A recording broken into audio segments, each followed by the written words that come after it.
Oh, I think this has been the most important musical in my life. I first saw the show when I was 7 because my mother was in the national tour.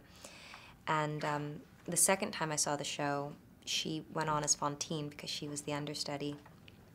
And so seeing it from the vantage point of a child looking at their mother going through all of this, it made all of the emotions being felt by all the characters real to me.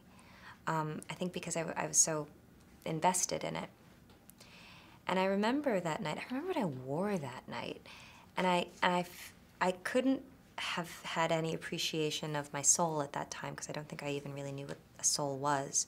But looking back on it, the music and my soul fused that night, and it became a part of my mind. I lived in the music for many, many, many years. So to have had it, to have it come back into my life in such an unforeseen and great way, it feels wonderful. Yes, it's a dream I didn't realize that I had. I've always wanted to sing in a musical. I've wanted to be in a musical film. I've wanted to be in Les Mis, but it never occurred to me that all those things could happen simultaneously. I'm still kind of scratching my head about it, but however it happened, I'm very grateful. I'm not entirely sure that this is happening. I'm not convinced that this is real, but I'm going with it regardless.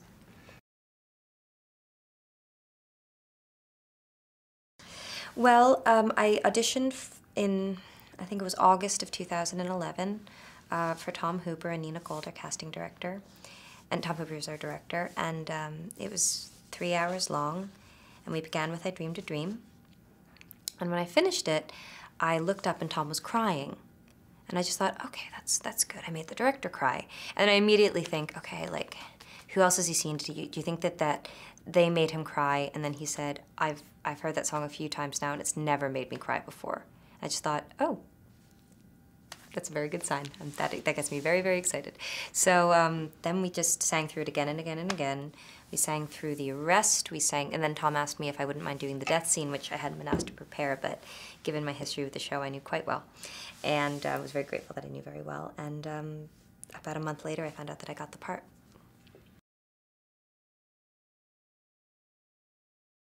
She's a mother.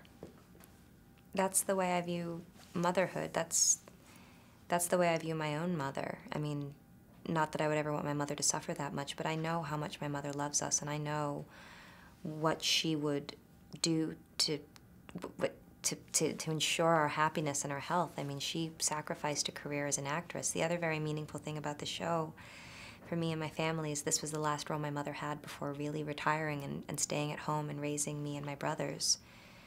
So I believe in Fantine. I believe in her love.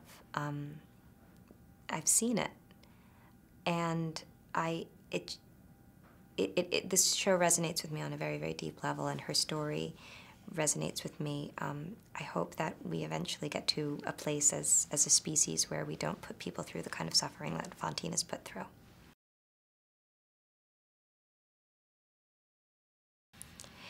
It was tough, but it wasn't as tough as if it was really happening to me in my life. You know, I was very much aware that even though I was very far and deeply into my character, that I was, in essence, play acting.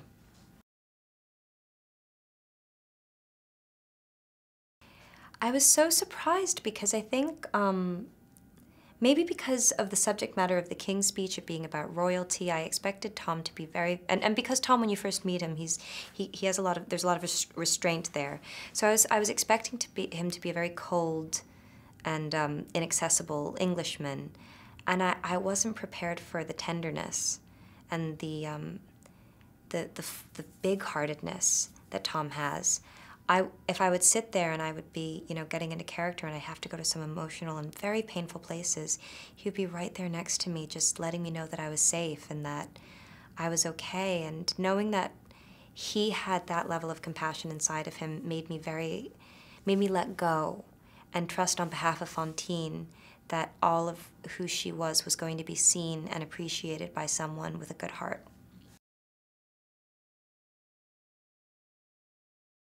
Well, I love whenever I get to learn a new skill set and try to do something for real. I felt that way when Chris Nolan asked me to do my fighting in Batman. I was like, okay, I don't know how I'm going to do it, but if you are the one asking me, then absolutely I will do it.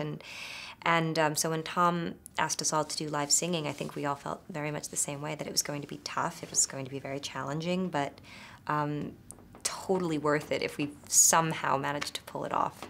And I got to sing with Hugh, and I got to sing with everyone, really. I mean, and by the end, I've never had an experience like this where you get to relate to other actors musically, which was a real gift. We were all very vulnerable together, and we're all really rooting for each other. But I can say, I think, on behalf of all of us, how much we all looked up to Hugh for leadership.